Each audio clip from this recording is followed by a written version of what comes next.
Hello, and welcome to our all-new channel, AASC. This is going to be a political-based channel. It's going to feature multiple podcast titles, hopefully even some skits and stuff in the future. We're starting off here on YouTube, but we do plan to, branch out and get on other platforms as soon as possible. Anyway, this is one of those new podcasts. I am Mike. I'm Zach. Welcome to the fight. Welcome to the fight. Alright, so there's a lot going on lately. With the Capitol building just happened on the 6th. We're now on the Sunday after that. And people are losing their goddamn mind, I think. You're absolutely right. I'm losing my mind. I was skeptical at first. I'd always say it out loud, like, hey, our side's strong, our side will stand up when the time is right. And but I always had this feeling in the back of my mind, like maybe they won't. Maybe they'll just stop and let everything happen and bow down. You know what I mean? But that Capitol was like a light bulb moment for me, and I was like, that doubt went right away. Now I fully 100% believe in our side. Right. Although it's surprising how fast conservative media turned on Trump supporters. I mean, actually, you had some channels, even while the Capitol building was still going on, while there were still people in there, they were already coming out and talking, about how appalling it was, how terrible it was, how badly all these people should get prosecuted. And from where I see it from, I understand coming out with the condemnation, and I understand not wanting to be hypocrites and wanting to be even across the board. They condemned the left and the riots when those were going on, and now they're going to condemn this. However, in the process, like Republicans and like conservatives and their media always do, they went so far overboard to make sure that they did it firmly enough and well enough to get to. So, in a sense, they trashed Trump supporters twice as hard as even the liberal media did. You know what I mean? Because they overdo it, trying so hard to assert how wrong they think it is, and to make sure that they distance themselves from that. Well, I feel like that's because they've always held themselves to a higher standards than the left. We're used to seeing the left have these outbreaks of rage, right? Like, my voice isn't being heard kind of deal. So they go out there and they throw these temper tantrums. They destroy everything. They rob, they loot, you know what I mean? So when they seen our side finally stand up and do something like this, it was so out of the ordinary, it blew their fucking minds. And I'm willing to bet some of those people who couldn't be, right there on the spot, they're just getting like secondhand news and trying to report on it, and they're condemning our side. They probably don't even know which side was actually in the Capitol. All they knew was that there was somebody breaching the Capitol. So they're just going to report negative on it just in case. You know what I mean? That's me giving them the benefit of the doubt. I mean, there might be some people who are just trying to get ratings, so they're just trying to talk to us or whichever side that they appeal to the best. You know what I mean? So, Right. Well, I think that's one of the things. I think we've known it, but it's really apparent right now is that so mainstream media and left-leaning media, they are always on the side of the left. They are always on the side of BLM and them. And not only that, but those people personally support those movements and those people. So not only does it come across in their programming and in their news and everything, but that's truly how those people feel. On the conservative side, I think what we see is people that are maybe like old school Republicans, like fiscal conservatives, Wall Street Republicans, like the old schoolers like Mitt Romney and Mitch McConnell and all of them dinosaurs that have been there forever.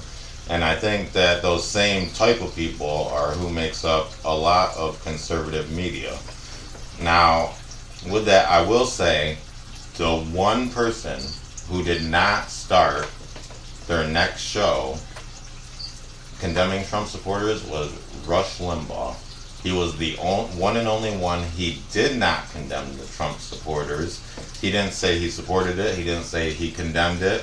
He just talked about what had happened, what was going on with the media, and of course this is happening. Why wouldn't it? Look at everything that's been happening. That was basically his take on it, and the left attacked him for it, and they're still attacking him for it just as hard as they are with Trump and impeachment and everything, because they're saying that he basically, because he didn't outright condemn it and wasn't outraged by it, that he's, an accessory to it. He caused it. It's his rhetoric and shit that gets people going. And I just want to say that is why Rush is the original. That's why none of these other conservatives, the podcasters or radio guys, would have a platform if it wasn't for Rush. He started talk radio, and he's the one that gave it a format and made it work for conservatives. Even the left wing still can't imitate that. There's not, like, they have NPR, but that's nothing like, you know what I mean? Yeah.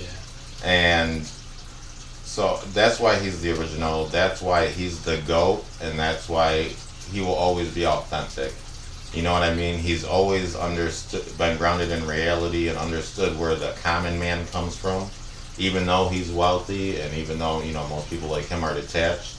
So he's the one person that I see as genuine, where all the others, essentially, I see as like fiscal conservatives who just say those right things that we like, and it's like selling product to a demographic, and they're getting wealthy and personal fortunes from it. But at the end of the day, their heart isn't invested in the movement. They don't really care. It doesn't affect them. You know what I mean? They live in the gated communities and the Manhattan apartments in New York City, and they're just, you know what I mean? Yeah. So I think that's what we're seeing, where the left-wing media actually believes in the cause that they're backing, and right and conservative media, with the exception of Rush and maybe one or two others, is just selling a product to a demographic. That's why when I first got in this, I made the joke and reference that it was kind of like a secret society, because it's so hard to get their real information like that, and you're surrounded by the fake shit. You know what I mean? When I talk to anybody about like at the whole beginning of this, when they were talking about like Trump and Biden and that, they were all for Biden, and of course they put me down, made jokes about being a Trump supporter and this and that. And I always brought the facts of, hey, what about him saying he likes to let kids jump on his lap and rub his legs, and like I pull up all these like little things, you know what I mean, that just they're out there. And when I show them these facts, they seem completely surprised, but don't even care. They still just they join the Biden wagon because it's saying that Trump, you know what I mean? Right. Yeah, I know. I mean, and another thing that I know is irritating me right now is after the Capitol event, how quickly everybody is kind of descending into paranoia and the blame game and confusion, and it seems, the 6th happened, and then in the days following that, the everybody really just crumbled, en masse. So you had all of conservative media turn against the Trump supporters that we just talked about. And then now you also have people like Alex Jones who are turning on, the Q people or certain segments of the group. And it's these people's fault. They're the ones that followed Antifa, and it was Antifa. And, I just think that if we don't hold together and keep our heads on our shoulders, that the whole movement and everything could be lost, because now everybody's just gonna fall down in the smaller groups. It's all gonna break up. They're gonna play the blame game, and then at the same time, Democrats have just taken full control over the entire government, and we have one party rule now. And this is the absolute last time that we should be falling apart and blaming each other and just having the paranoia and not knowing. Look, the way I see it is, there may have been a couple Antifa members in the group trying to get it agitated. I don't doubt that from what I've seen, but 95 to 99% of what I saw was Trump supporters. It was Trump supporters that occupied the Capitol building that day. You know what I mean? If there was some people that might have been Antifa, it was by the guys who first started right, and I could count them on one hand. You know what I mean? So because they always reference that guy with the horns, and they're like, oh, we got a picture of him here at BLM rally, we got a picture of him here at the Capitol, and there it's the same person. He's part of the Antifa, and it's like I've also heard that he's part of the Q movement, and he's just anti-government in general. So he's just there. Right. You know what I mean? Well, I guess I heard that he was arrested by the FBI, I think, or arrested and is being questioned and all that now. So, but I think I did hear that too about no, he wasn't Antifa. He was a Q person and was just against all government. Yeah. And he had statements. Basically, people found he had made statements about being against central banks and all that, which that's fine. But the MAGA movement is a big tent, and there's a lot of little groups in there. You know what I mean? And we have to make sure that right now, when the rest of the world and the media and everybody is turning on us and deplatforming us, and the last thing we can do is start breaking rank, breaking down, blaming each other, having infights. You know what I mean? Yeah, I feel like this is going to go two ways. All right, I feel like it's going to be kind of like it could. Then this is the negative side of it. Is the negative direction, I should say, where it could be like kind of like how in the last Civil War, the Confederacy, there was fighting amongst themselves right there alone, and that's what we condemn to begin with. You know what I mean? So it could go down that path where we solely, like you've been saying, is sanction off into these smaller groups, and so we basically become nothing because we've been stripped of all our rights or whatever have you. They keep playing their chess games until we're nothing. You know what I mean? Or it's going to go the positive route. It's going to be it's like when a child, right? Say you have two kids at home, and they do something stupid, because they would do something bad. But say they were like to burn something that they weren't supposed to burn, or start a fire or something like that, or luckily it's safe, right? Now, that kid's going to be in trouble by the parent, but what are the kids going to do? They're going to start playing the blame game, pointing fingers at each other, arguing, fighting about who did it, so because they don't want to get in trouble, so they're constantly fighting with each other about that shit. But at the end of the day, they both learn their lesson from that, and they moved on and continue to grow. So I'm hoping that we go down that path where it's like right now we're pointing and playing the game and all that stuff. I'm hoping that we learn from this and unite and be like, you know what, we gotta put that bullshit aside. We're here for the same thing. At the end of the day, we all have our own little views about what America should be, but we can all agree that we want freedom. Right. We want to be free from this tyranny that has risen. You know what I mean? That we have allowed to go into power because of our shortcomings. Well, that's another thing too. The first point you made there was something I wanted to talk about, and that was, the conservative media and whatnot. And right off the bat, what I heard was some of them saying, "Oh, well, you ruined everything, and because of this now they're going to try to do weapons bans. Now they're going to try to shut down this. Now they're going to try to shut down that. All because of what you guys did on the 6th. You ruined everything for us." And I think that is the dumbest logic I've ever heard in my life. That is already all the shit that they are doing. You know what I mean? Okay, appeasement is not going to work. You can't just sit there and always be perfectly good and always appease the government in hopes that, because like one of them said, "Oh, now because of this, we might get another Patriot Act because of what you guys did on the 6th." Okay, sitting there and appeasing the government and being good and never doing anything out of line or whatever, is not going to cause them to allow you to keep your Second Amendment. You know what I mean? It's just going to delay the aggressiveness in which they try to take it away. So we've seen this over the last 20 to 30 years where they're not banning weapons, they're limiting attachments, they're limiting ammo, they're limiting features, they're limiting, you know what I mean? And they're picking at the sides all the way around it. until the gun that you have left isn't even worth a damn. Right. You know what I mean? And then in which case, why would they have to outlaw them? You know what I mean? So something like this, now Congress was, those politicians were legitimately scared on the stick. Some of them were hiding in seats, hiding in desks. They were locked down in place.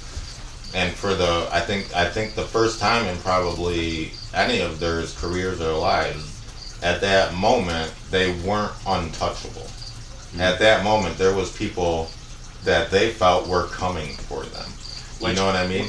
And because they got scared, now you might see the acceleration of the gun bills, like we see, all those bunch that got pre-filed and all that. But you might see the acceleration of that. But we didn't cause that. They were already doing that. They're just now accelerating the process and trying to do it quicker because they see the unrest and because they got scared.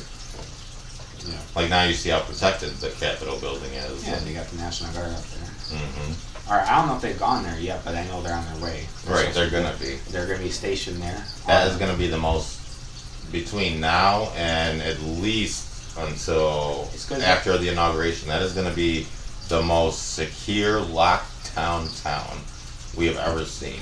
You know what I mean? And that shows how genuinely scared those politicians got on the 6th. Yeah. I see that. If I let the leader of the Proud Boys go, I'm actually glad that that they all do what they do, and that they're on their side. We need people like that. Yeah, he made that statement he made in that video though. He was like, I don't have to be in the Capitol to run shit, basically. I was proud. I was like, hell yes. That's the kind of people we need in our side. You know what I mean? Right. So I don't think that they can use the National Guard and all of them to guard themselves, but if people band together and say, we don't give a fuck about this, we're gonna do this, you know what I mean? They're gonna have to enforce that law. But how are you gonna enforce it when the entire nation won't follow suit? Right. You know what I mean? Right. So I don't know. It's I see that they something about they want to take the silencers off the MFA list, so that it's just considered regular gun, so you get a regular background check for it. So like any Joe Schmo could go buy a silencer without having to pay the $200 tax stamp. So that's all they really did was remove the tax stamp. That's what that law is supposed to be. Which sounds like cool and all, but I can't imagine everyone just gets silencers. Silencers, you know what I mean? Right. But they're trying to push stuff like that, or you got states like New York that don't even allow silencers. Right. So even if the person in New York wanted a silencer and they're now taking off the MFA, they still can't have it. And but anyways, so they throw bills like that, or the where you can carry, where if you have a pistol permit, it's good for all 50 states or whatever, except for those areas deemed not allowed to have concealed carry, like New York City and shit like that. So you would still be banned from carrying there, but the rest of the states you could still carry. And so they throw these little bones out there, because to any Second Amendment advocate, you're gonna be like, that sounds awesome. I can get silencers now, and I can carry my pistol in any state I go. That's what I'm talking about. You know what I mean? Shit, I can even carry a pistol with a silencer on it in any state I go. And that sounds badass. That's all American. You know what I mean? But then you're forgetting about all the other bills behind it, like, oh, we're gonna do a capacity limit on magazines. Even though it's a standard magazine, we're gonna chop it down and make you pay more money, and then any magazines and stuff you do have, it's going to be serialized now. And they're pushing for all that shit. They don't tell you about that shit. They let us see the other stuff first, because people are so excited about that, and they don't even talk about the rest of the shit they're having. Right. And that just goes back to the fact that they're coming for them. And right now there is going to be a big push. Me and you were having a conversation earlier before the podcast about all those new HR bills that are being pre-filed. And anybody that doesn't know about those, I urge that you check them out. I got it from a YouTube channel called Guns and Gadgets, so I would direct you to them, because that's where I got my info from. Go and check it out. But there's a bunch of them on there. And that's only the beginning. And, I'm hearing talk of assault weapons ban that's supposed to be following those bills later on. And now that Democrats have full control of the government, And let's be honest, the Supreme Court that will side with them on whatever they ask them to, even though there's a 6-9 conservative majority on there, and 3 of them are Trump judges, it just never ends with the swamp. You know what I mean? Time and time again. And that's why, alright, well, to stay focused on, because that's going to get me off in a whole nother thing, and that's for another time. So I'll try to stay on the Second Amendment right now, but you know, they're going to be coming hard now because they can push this stuff through. They don't have Republicans or anybody to stand in their way. The courts are all going to side with them. They have judges. So people are really going to have to get serious about taking a stand going forward. It's like quite a few states now have assault weapon bans already, like New York State. Right. I think Massachusetts is one, I think. Or the beginnings of assault weapons bans where you have the featureless and all that, pinned mags. Where their assault weapon ban is, I don't know if people know this or not. See, if you look at the definition of an assault weapon in New York, it goes off of the old federal assault weapon ban, right? So you can't have a removable magazine; it has to be permanently pinned, and it can't have any features, right? The new assault weapon ban, bro, it's any semi-automatic weapon. That's not just fucking AKs, ARs, bro. That's a pistol. That's even a That's Ruger. any semi-automatic weapon. Even a Ruger 1022, which you can get for a few $100s, bro. A simple little 22. That means that all you can have. Think about it. You can't even kill nobody with a 22. You know how many times you gotta shoot somebody with a 22 to kill them? We don't want to talk about Uncle Fudd. Uncle Oh, Fudd will tell you that a 22 can kill a deer, but don't listen to Uncle Fudd. Anyways, yeah. So you basically won't be able to have any handgun, right? Even if it's not an AR pistol, just a handgun in general, whatever, right? You won't be able to have that because there's no way to pin the magazine and be able to feed ammo into it. It's not like an AR where you can break it down in half or feed it through the ejection port. You have to do it through the handle, which means, poof, all handgun magically go away unless it's a revolver or a single shot. Then you got same thing with shotguns. You get knocked out any semi-automatic shotgun, right? Because but that's the thing, and that's why I would urge everybody that you are really going to have to decide what is your line in the sand. You know what I mean? For all the decades since our forefathers, you know, everybody's like, you know, come and take it from my cold dead hands and the sayings, and those are great. But what does that look like when they really classify anything that's semi-auto as an assault weapon and they ban it? What happens if they do a mandatory buyback? What happens if they do the mandatory registration, which is almost guaranteed to be how it starts because that's what every other place that banned them started with. It's always a registration program. You know what I mean? So it's going to get very real. Now, where is your actual red line in the sand to the point where you are willing to take a risk to defend that right? You know what I mean? And I think that we're really going to find out as a country where we stand on that going forward, because I think that the Democrats are going to go as far as they are able to go. What I am nervous of is look at the 90s assault weapons ban. The 94 assault weapons ban. It passed. No one did a damn thing then. Then it sunsetted, so everyone got excited. Everyone started shooting 30-round mags again, or 30-round mags because they were coming out with drum mags. Everyone started getting this and started getting that. I'm like, hell yeah, this is a lot of fun. So I think it opened a lot of people's eyes, but at the same time, what if they're just like, you know what I mean? Just like last time. Because last time, before the first assault weapons ban, you could buy machine guns. You could go to like a gun store and buy like a Tommy gun. Right. Yeah. Automatic. And that's been one of my biggest worries too is how much are people going to take, how much are people going to let them do it? And there's long been a big fear of mine, I've expressed it to you multiple times, that as a group we're not going to do anything. We're just going to let it happen. And people are, you know, it's become a consumerist world and everybody is very comfortable and very spoiled and you know, taking actual risk and risking losing shit is, that's where a lot of people jump off board. That's where nope, and then they're gone. And I will say that actually January 6th, when that happened, that actually gave me hope. I saw so many people that were pissed off, that were fed up, that were, just done. And you saw that boil over. And for the first time, I thought, you know what? I think people are going to draw a line in the sand. I think people are going to say enough.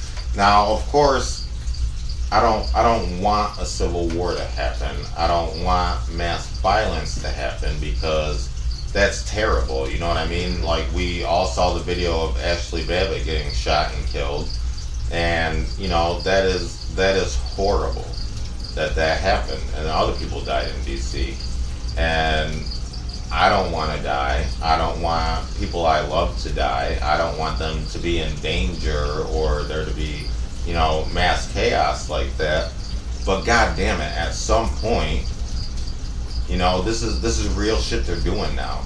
This isn't conspiracy world or any of that. This shit is real now, and it's happening, and it's real. And either you're gonna let it happen or you're gonna say enough is enough. And you can hope that a show of protest, a show of unpleasantness will push back a little bit and maybe cause those who are supposed to be representing you. You would think it would give them the message that you're not on board with it. But what we've seen time and time again now from the American government is that they are a big, big government, and they will seize that power and that control, and they will not take pushback, and they will not slow down, and they're going to surge ahead. And that's my big fear, is that they are just going to keep going and going and going until either they win and they have full totalitarian control, or until a wall is hit somewhere and something stops them. And unfortunately, that's where it looks like things are. And that worries me. But at the same time, we didn't do it. You know what I mean? All we can do is stand up for ourselves and stand up for our children and future generations. You know what I mean? Yeah. Because if I grew up in a country like China or a place with totalitarian rule, and I was taught about founding fathers in this great nation that was started, and then I look around and say, well, then why the fuck is it like this? I would be really pissed at anybody who came before me. Where the fuck were you? Why didn't you push back against this? Why are we living in a communist country now, or a radically socialist country? And that's just where I see it. Well, see, maybe there they don't teach it, like how it actually happened. Maybe they don't teach our real history. Maybe they just tell them. Well, that's what's uniquely American, is we have that founding story, and that's just fact. That's how our country started. Now, yeah, a lot of European countries and China and all that, those places are so old. Their history goes back to the beginning of recorded time. You know what I mean? So they have stories about where they come from as a people, why they're there, whether it be religion or whatever, but they don't have an origin story for their nation. They have how it formed, Moguls invaded and then this happened and now it's this place. But America actually has an origin story, and it's a real one, and it happened. And it's what made it the single unique place that it is now, where everybody wants to come. Everybody wants to live here for a reason. If we become like all the other countries and that place doesn't exist anymore, that looks like a sad world to me. That's how I see it. Yeah, So yeah, what I was trying to get at was that, yeah, I agree with your point that you made, that the other countries, they don't teach them that, because, and you're exactly right, because that didn't happen for them anyway. They had the Chinese Revolution and stuff like that, but that's all different. Whereas we actually have that founding story of freedom. So if what future generations experience isn't that, they're gonna say, "What the fuck happened?" I don't want to see that. I don't want to see that happen. No. It's like all the scary movies are coming real, man. Right. But I also don't want to see, you know what I mean, a war, and especially if that were to happen, like a civil war, and then you got enemies like China, who now are looking at you while you're torn apart and infighting. I mean, it's not good news on any side of the equation. But I feel like we are forced into that position. They're playing our hand for us. You know what I mean? I just think that if I just lost my train of thought. But that I was basically saying that if we keep protesting the way we do, right? They were scared, like you said in the 6th. They were scared for their lives, bro. They were dropping to the ground like flies and putting their hands over their head like they're doing an active shooter drill. They're running and hiding and screaming. It's like, and that was done without any weapons at all. So I'm saying, what if we don't have to resort to that? What we were just saying. I mean, we might have to. I'm just saying, what if we just keep showing force like we are, right? This is a peaceful way of doing it. Yeah, they're scared for their lives, but it's peaceful as far as like casualties go. And then that results in them being like, all right, the American people aren't going to tolerate this anymore. We're going to give the government back to the hands of the American people. You know what I'm saying? Give them back their freedoms. I'm hoping that's what we go for. Yeah. So I hope to keep seeing things like what we saw on the 6th. I hope it keeps going. I hope it doesn't go negative where we got deaths. Right. You hope it doesn't go violent, but if it. But you know what? That's another thing. Yeah. Now you see them like canceling the protest on the 20th on Inauguration Day. That's not going to happen. Everybody is just bailing now and descending into paranoia and blaming each other, and we can't do that. And like you just said, to your point, and that's what I want to see also. I want to see those rallies and protests continue, and not just in D.C., but all over the place. I want there to be constant rallies, constant events. Always be there. That way, there is always a group of people there. We are always there. We are always in their mind. We are always making ourselves heard, and we are letting them know that it is not going away, and it is not okay. And that's what I want to see, and that's why, you know, I urge people to be as active as they can. I know me and you went to the first DC rally. Me and Katie went to the second one. So we went to the first two. Neither of us was at the third one, but it's because, you know what I mean, we spent our money and everything going to the first rallies. And, you know, so not everybody can do everything, but do what you can, where you can. And if you're not able to go at all, then find an activist or someone that you can support so that they're there for you. You know what I mean? And if we do that, then we will always have a good size number at every event, and we will be a constant reminder to them. And it's also important, like I've just started doing it myself a couple years ago, but getting out and voting, not just for like primary elections like this, but like your local elections. Because I think that's what, especially people my age, I don't see a lot of people, and when I talk politics to anybody else like around my age, a lot of times it's and whatever, they shrug it off because, you know, I'm only 26. I'm at that age where they don't really care about it right now. At least I don't feel like a lot of them do. Well, the ones that do care are in the right states, not states like where I live. But right. Anyways, what were we doing? Well, that's exactly it though, because voting, small government, right? Because that's where government happens, is locally, and that's really, in a big way, that's the most important voting you can do is the local, because that's where it happens. It's like the top of and I'll admit, because you know, national politics is a lot sexier than local politics. Local politics, it's dumb. It's fucking Janet.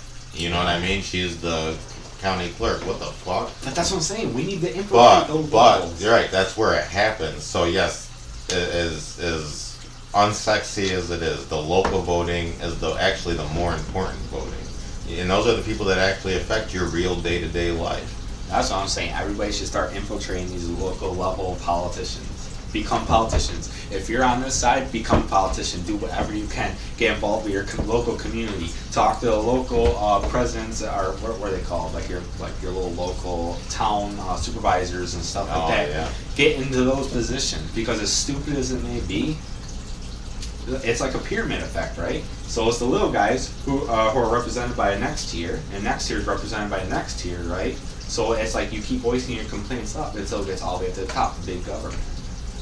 That's how it works. That's how they infiltrated us, and then they started what they did.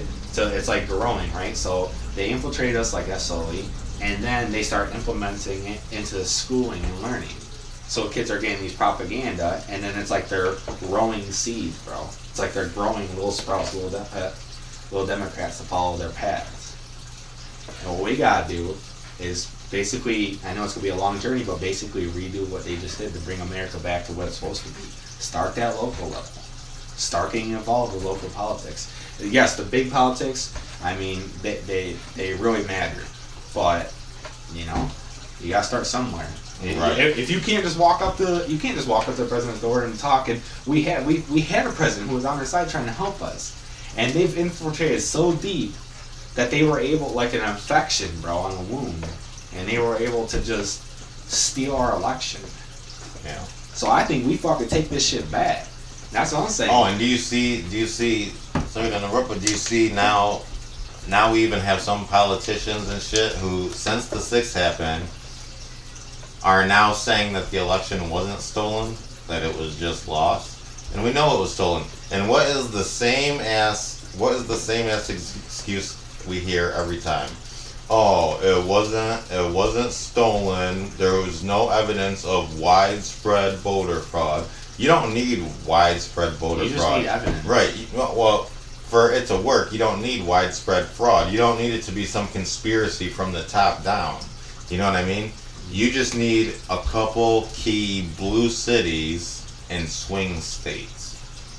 And in those blue cities that are run mostly by blue people or all by blue people, and they control how that election goes there, and they're going to make sure that that city comes out a certain way.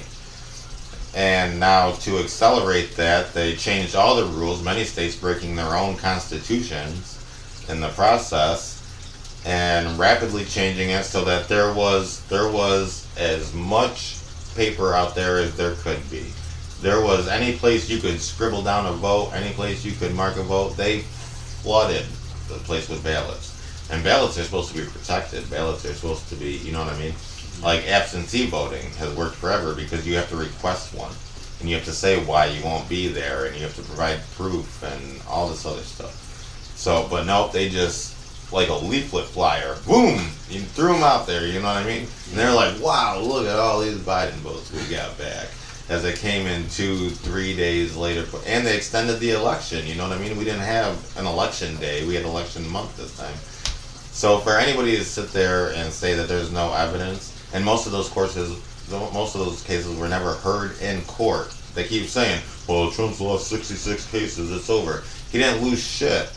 There was a couple that they turned down, but the vast majority of them just weren't even heard. They were just dismissed, thrown out. I heard it's Congress garbage. don't like to get involved in lawsuits when it comes to presidency. They don't like to interfere. Not just Trump, but anyone in history. Oh, right. You mean like impeachment? Oh, nah. Oh, they didn't mind getting involved then, did they? Well, I think I think what you're trying to say is the Supreme Court doesn't like to get involved with their politics and rule, because this was about the election, and the court doesn't want to rule on an election. You know what I mean? They want that to be handled by legislatures, which it should be handled by legislatures. But that's where you get. But even they're hypocritical about it because they have the latches and the and all that. So if you go there before the election, they say, well, you don't have standing. It hasn't hurt you yet. You know what I mean? You have time to change it. And if you go there after the election, they say it's too late. We already had the election. You should have fixed it earlier. So it's like, what the hell? You know what I mean? So you're damned if you do, damned if you don't. Yeah. I don't know. And I think that, and that's another thing. I think that a vast majority of the Trump base is people like us who are Trump supporters, not Republicans. You know what I mean? Yep. We're not Republicans. Right now we're voting for Republicans, or we did vote for Republicans, because they were our only choice. You know what I mean? And they let us down at every turn. They stabbed us in the back at every turn. At the end of the day, they are, you know, they have more in common with the other Democrats in power than they have with the common man. They're all politicians. So at the end of the day, they're part of the club. You know what I mean? Yeah. And but I think that's the vast majority of the base, and Republicans have, you know, betrayed us and let us down at every turn. And what I'm hoping now, one good thing, now that Democrats have seized full control, now we have nothing to worry about by not voting for Republicans. You know what I mean? It's not like, oh, if we don't vote for them, then a Democrat will win that seat. They already have all the seats. They already have all the houses. You know what I mean? So now we don't have to vote for any Republicans. And we can primary them all and send them all home. You know what I mean? And I was talking on Parler with this. I know there's interest for it. Now is a perfect time to finish reforming the party. Now is a perfect time to not vote for any of the existing Republicans. Don't vote for any of them. And now we will only vote for MAGA candidates. You know what I mean? And people that somehow or other have earned the endorsement of MAGA. You know what I mean? It would take some organization and things, but we could do it. Yeah. And promote only those candidates. And we primary and send home every goddamn one of those Republicans that's there now. We're done with them. You know what I mean? Out with the old, in with the new. Make it the new MAGA party. Finish reforming it. And I hope that's what we do. I hope that we don't keep voting for rhino establishment Republicans. That would hurt. Right. And now's the perfect time, because what do you have to lose? You know what I mean? Wow. We're already gonna have to fight tooth and nail to keep our rights, so we might as well fire some damn Republicans while we're at it, and maybe get some good people in there who are new conservatives, younger conservatives, and who actually believe in the cause and are willing to push back and get back to a more constitutional government. Yeah. I like some of these kids that I see, I shouldn't say kids, they're my age, but some of the younger guys like that I see doing this stuff, hopefully they start getting involved in politics. Like, I've seen some videos of guys doing like the boogaloo movements and stuff like that, and they did it all based off memes or whatever, but I think that there's a certain group of a certain batch of kids that are coming through right now that are leaning more conservative and more on our side of things, you know what I mean? More, yeah, conservative is the word. I even seen some kids at the school where I live, you know, and they're walking with their Trump shirts on and stuff like that, in a school that is predominantly more left-wing, I mean, the school, so. Right. You know, I think there's a chance that if we can get them start pushing in politics and start doing things, we could actually break up some of these. Right. And you know, a good thing is I do think that that's going to happen, a lot of it organically, because just how heated everything is right now, this is a rare time when everybody is paying attention to politics, at least a little bit. You know what I mean? So me and you, much more than the average Joe, we kind of live in that political world. But even people who don't pay attention to it at all are at least now somewhat following it, because it's so prevalent in everybody's everyday life now. And that's a good thing. It's a good thing to have more people paying attention to government, not less people. You know what I mean? So, but because there's so many people now paying attention to politics, that's going to influence their kids. Their kids are going to see it as they're watching it on the news. They're going to be brought up with parents who pay attention to politics. They'll form their own ideals, you know. Conservative is going to become the new pop culture. Right. Wow. It's us anyway. Well, anyway, we've chewed up about 45 minutes here. I think that's a good start for our first video. Yeah. And there'll definitely be more to come. And I'm doing this every week. At least one show. Every Monday. Yep. So, this podcast is The Fight. There will be a new weekly episode put up every Monday. And this is the newly branded AASC network. And we'll also be launching other podcasts, and we'll be doing some comedy skits eventually in the future as we get more gear. This is a little build-up. We're just two regular guys. We're awkward. We don't have, we're not radio people or anything like that typically do shows. We're just two regular people that thought that, we should talk about things like how normal people talk about things, not in that media filter and radio filter, and get more done. And just make a place for people to come together and talk.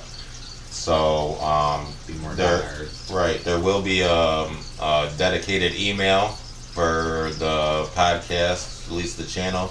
Getting that worked out now.